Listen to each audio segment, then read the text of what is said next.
Deskripsi singkat tentang SMP Negeri 3 Mandastana. SMP Negeri 3 Mandastana merupakan salah satu sekolah jenjang SMP berstatus negeri yang berada di wilayah Kecamatan Mandastana, Kabupaten Barito Kuala, Kalimantan Selatan. SMP Negeri 3 Mandastana didirikan pada tanggal 16 Mei 1997 dengan nomor SK pendirian 107/C/1997 yang berada dalam naungan Kementerian Pendidikan dan Kebudayaan. Baik, Assalamualaikum warahmatullahi wabarakatuh. Di sini saya sudah bersama dengan guru dari SMP Negeri 3 Mandastana. Dengan Bapak siapa, Pak? Dengan Bapak Wakija selaku Bapak yang memegang mata pelajaran pendidikan IPS untuk kelas 7 dan kelas 8. Izin mewawancara, Pak. Yang pertanyaan pertama, apakah di SMP Negeri 3 Mandastana sudah menggunakan teknologi untuk mendukung proses pembelajaran IPS? Sudah. Teknologi apa yang digunakan?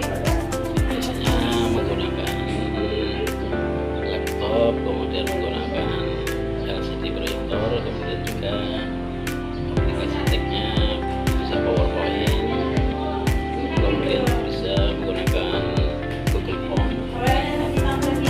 kemudian juga bisa menggunakan aplikasi yang bisa diakses di HP, baik itu WA maupun aplikasi grafis.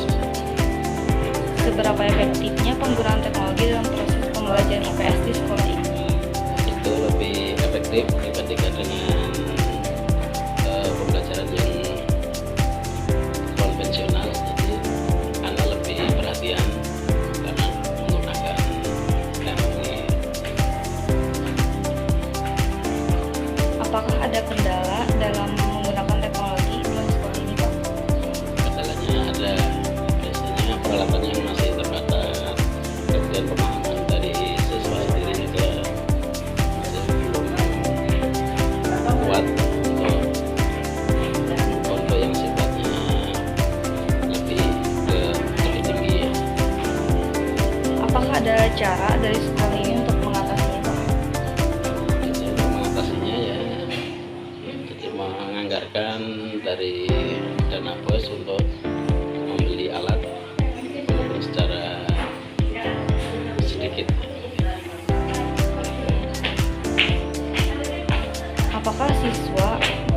Apakah guru pernah meminta siswa untuk membawa teknologi dari rumah masing-masing seperti HP? Oh, pernah. Termasuk hari ini Bapak mempersiapkan untuk mengakses dengan HP atau untuk mengerjakan soal-soal yang menggunakan Google Form. Apakah ada tugas atau PR dari mata pelajaran IPS yang mengharuskan para siswa menggunakan teknologi untuk menyelesaikan tugas tersebut? Seperti apa tugasnya?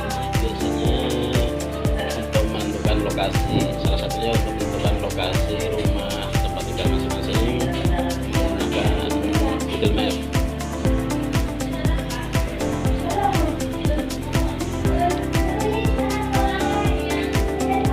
Jika guru memberikan PR, apakah siswa boleh menggunakan Google atau AI lainnya dalam menjawab soal? Boleh digunakan. Apakah guru dapat membedakan siswa yang mengerjakan PR menggunakan AI dan siswa mana yang tidak menggunakan AI? Itu bisa. Jadi biasanya yang menggunakan internet itu biasanya bahasanya lebih luas daripada anak sendiri, karena biasanya kata-kata anak sendiri itu lebih sederhana. Selain dengan menggunakan teknologi, apakah ada fasilitas atau strategi yang digunakan oleh guru agar membuat para siswa menjadi semangat dan menghilangkan rasa bosan dalam belajar IPS? Biasanya untuk meningkatkan itu diselingi dengan ice breaking atau bermain sebentar.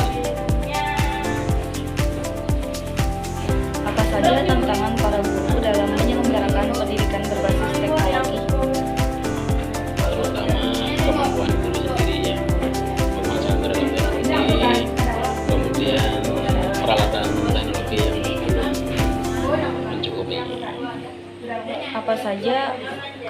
kekurangan dan kelebihan penggunaan teknologi dalam proses pembelajaran IPS.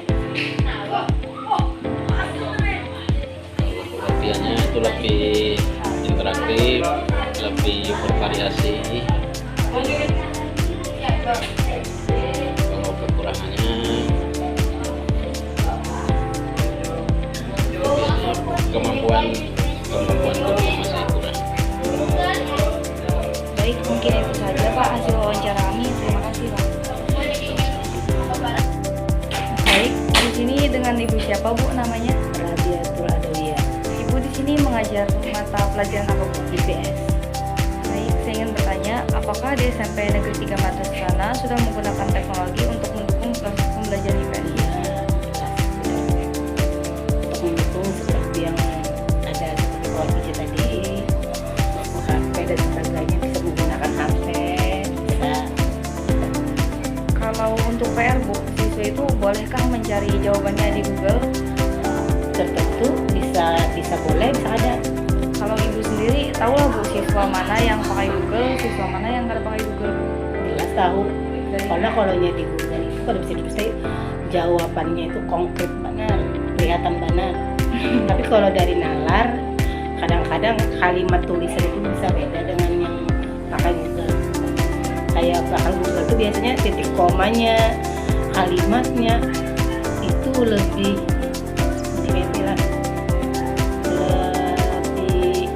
anggapnya lebih bagus kalimat. Kalau biasanya kalau nalar sendiri kadang-kadang bisa tidak masuk akal, bisa juga tulisnya. Tapi kan apa lah Bu, kalau yang kayak kan ada beberapa anak yang teknologinya tuh kayak kurang di rumah itu, apa Bu? Terus dihargai aja, itu salah satu upaya mereka yang hendak maju.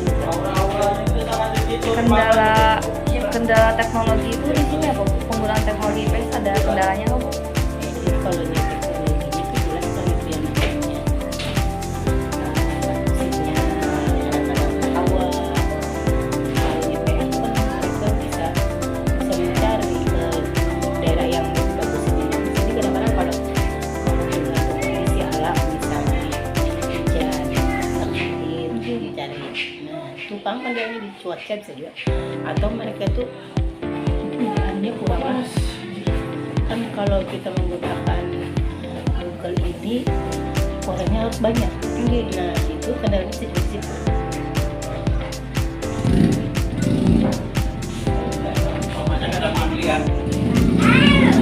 Selain teknologi Bu, adakah strategi atau fasilitas dari sekolah tuh kan pembelajaran IPS ini banyak kayak tulisan-tulisannya Bu, banyak juga kayak siswa tuh kayak bosan gitu Bu. Supaya siswa kada bosan dalam belajar apa triknya? Siswa kan permainan apa yang sekiranya itu karena mengantuk. IPS sih identik emang ngantuk gitu. Kayaknya kalau IPS tuh banyak cerita toh. Nah lalu dia mengantuk, apalagi ini di jam-jam terakhir dia mengantuk. Panas tuh Bu harinya pulang mengantuk mata. lapar pulang. Ya, terus kekurangan pembelajaran IPS di sini apa Bu? Itu media kayaknya. Jadi pembelajaran Media misalnya ada namanya apa itu global atau peta tuh kadang-kadang kan kalau sudah laut kadang kayak musim banjir kemarin peta rusak kan kan sampai di sini banjirnya. Lalu yang sudah untuk kerja lagi katanya kecuali kita mendevelop anyar atau ini makasih ya kemarin sudah ya biasanya kayak itu ini kerjanya waktu kondisi alam banjir jadi betul-betul banyak yang rusakan. Kalau kelebihannya apa Bu? Baik, terima kasih Bu. Iya. Di sini saya sudah bersama dengan adik-adik dari kelas 9 dia sama Negeri 3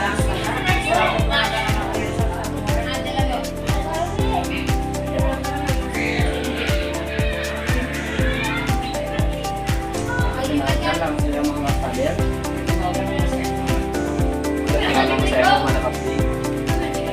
Saya akan memulai pertanyaannya, jawab saja sesuai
identik dengan banyaknya tulisan.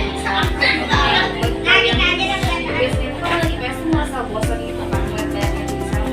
Menurut kalian tuh apakah ada strategi atau usaha dari kalian supaya kalau belajar IPS tuh nggak membosankan di kelas, malah lebih ramai gitu kan? Kalian sama semangat belajar itu gimana caranya? Lu banyak aja sih tahu lagi di SD sekolahnya. Diapain gitu belajar misalnya kayak kalian lebih suka ke alam atau harus kayak tadi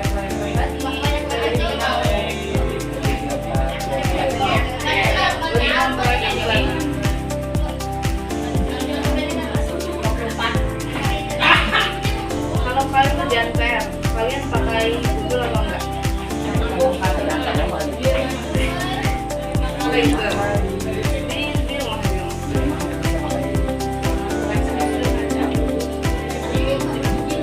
Kalau di Google itu kalau pertanyaannya susah di Google berarti. Nah kalau gitu kalian itu langsung tulis jawaban yang ada di Google itu atau kalian pahami dulu baru kalian tulis?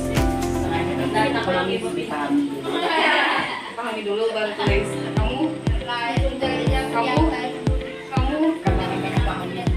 Kamu yang di ujung.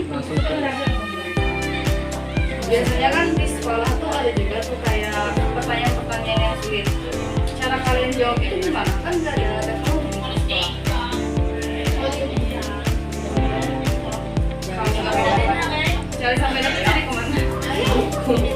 Pernah diskusi sama teman nggak kalau ngerjain tugas-tugas yang sulit?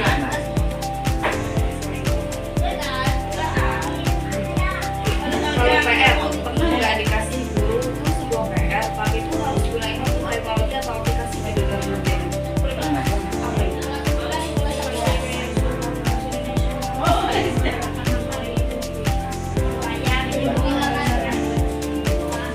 Kalau ini IPS itu dari di mata pelajaran IPS itu masih tugas dari rumah pakai teknologi itu.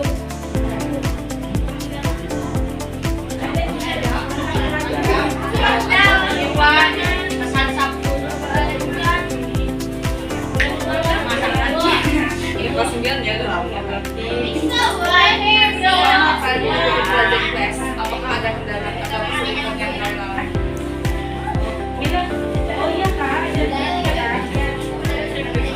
Enggak sama belajar IPS. Meskipun banyak tulisan. Kalau kalian merasa bosan di kelas, apa yang kalian lakukan?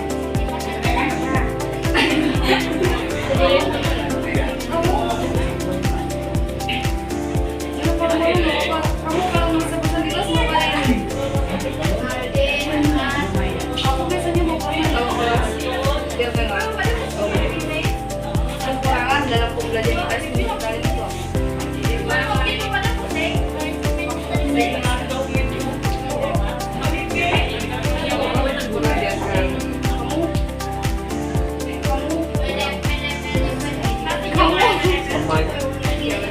Kelebihannya apa? Yang buat kalian suka?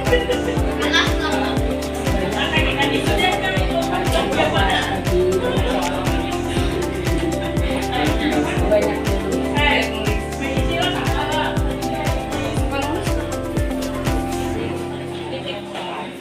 Suka nulis atau baca? Kalau kalian belajar IPS lebih efektif kalian baca atau nonton video supaya kalian lebih paham? Baca. Nonton video atau baca? Beda-beda, nggak apa-apa. Yaudah. Sebelum memulai pembelajaran, para siswa diminta guru untuk menyanyikan lagu Kebangsaan Indonesia Raya. Berikut beberapa video dokumentasi tentang pengintegrasian TIK di SMP Negeri